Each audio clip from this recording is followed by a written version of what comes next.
తిరుపతిలోని అలిపిరి వద్దనున్న సప్తగిరి టోల్గేట్ వాహనాల తనిఖీలకు మరో లైన్ అందుబాటులోకి రానుంది. ప్రస్తుతం ఇక్కడ 12 లైన్లు అందుబాటులో ఉండగా మరో రెండింటిని అత్యవసర సమయంలో వినియోగిస్తున్నారు. కరోనాకు ముందు ఈ మార్గంలో 3000 సొంత వాహనాలు వెళ్లేవి. ప్రస్తుతం ఆ సంఖ్య 7000కు చేరింది. దాంతో రద్దీ ఏర్పడకుండా భక్తుల సౌకర్యార్థం మరో లైన్ అందుబాటులోకి తెచ్చేందుకు అధికారులు చర్యలు తీసుకున్నారు. దీంతో వీఐపీ లైన్ పక్కనే సీసీ రోడ్డు ఏర్పాటు చేసి వీఐపీ లైన్ వైపు డివైడర్కు జీబ్రా రంగులేశారు. త్వరలోనే దీన్ని వినియోగంలోకి తీసుకురాబోతున్నారు.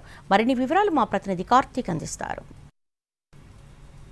వచ్చేటువంటి భక్తుల సంఖ్య విపరీతంగా పెరుగుతున్నటువంటి నేపథ్యంలో టీటీడీ మరికొన్ని నిర్ణయాలను తీసుకుంది. ప్రస్తుతం అలిపిరి సప్తగిరి స్కానింగ్ సెంటర్ వద్ద కొత్తగా కూడా ఈ యొక్క చెక్ పాయింట్ లో మరొక క్యూ లైన్ కూడా తనిఖీ కోసం తీసుకురాబోతుంది. సాధారణంగా ఇక్కడ మొత్తం కూడా 12 క్యూ లైన్లు అనేది కూడా చెక్ పాయింట్లు అనేది కూడా ఉంటాయి. మొత్తం లైన్లు ఉంటాయి. ఇక్కడ నుంచే ప్రతి ఒక్క వాహనాలు వెళ్తూ ఉంటాయి. 10 వరకు కూడా కార్లు ఇతర వాహనాలన్నీ కూడా తనిఖీలు చేసుకుని తిరుమలకు వెళ్తూ ఉంటాయి. ఈ చెక్ పాయింట్ నుంచే మరొక చివరిలో మాత్రం బస్సులకు సంబంధించి 2 క్యూ లైన్లు అనేది కూడా ఏదైతే లైన్లు అనేది కూడా ఉంటాయి ఆ లైన్ల ద్వారా కూడా నేరుగా బస్సులు కూడా తనిఖీలు చేసుకుని వెళ్తూ ఉంటాయి. అయితే ప్రస్తుతం సాధారణంగా అయితే ఈ యొక్క మొదటి లైన్ కు సంబంధించి ఇప్పటి వరకు కూడా ఇక్కడ మనం చూసినటువంటి ఈ ప్రాంతంలో ఇక్కడ టీటీడీ ప్రభుత్వ ప్రోటోకాల్ వాహనాలు మాత్రమే ఎప్పుడు కూడా వెళ్తూ ఉండేవి. కానీ ప్రస్తుతం ఈ లైన్ ని కూడా జనరల్ చేస్తూ ఉన్నారు. ఇక్కడ మనం ఉన్నటువంటి ఈ లైన్ మొత్తాన్ని కూడా ఇప్పుడు జనరల్ పబ్లిక్ కోసం కూడా వినియోగించేందుకు, ఎందుకంటే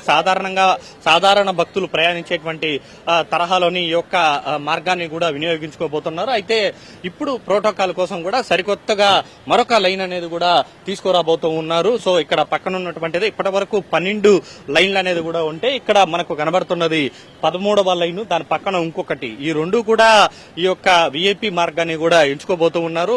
సో దీనివల్ల అదనంగా మరొక 2 క్యూ లైన్లు అనేది ఏదైతే లైన్లు అనేది కలిసి వస్తున్నటువంటి నేపథ్యంలో భక్తులకు మరింత సౌకర్యవంతంగా కూడా అది ఉంటుందని చెప్పి కూడా భావిస్తూ ఉన్నారు. కరోనా ముందు వరకు కూడా 3000 వాహనాలు వరకు వెళ్లేవి. దాని తర్వాత పరిస్థితులు మాత్రం 7000 వాహనాలు కూడా ప్రతిరోజు కూడా వెళ్తున్నటువంటి పరిస్థితి. ఈ నేపథ్యంలో రద్దీ అనేది పెరిగింది. అందుకే ఈ యొక్క సరికొత్త వీఐపీ లైన్ అనేది కూడా ప్రోటోకాల్ కోసం కూడా ఏర్పాటు చేయబోతున్నట్టుగా కూడా తెలుస్తుంది. అదే మరికొద్ది రోజుల్లోనే ఇది కూడా ప్రారంభం కాబోతుంది. దాని తర్వాత గతంలో వినియోగించేటువంటి ఆ యొక్క వీఐపీ లైన్ అనేది కూడా సాధారణ భక్తులకు వెళ్లేలాగా కూడా రాబోతూ ఉన్నారు, వినియోగంలోకి తీసుకుని వస్తారు.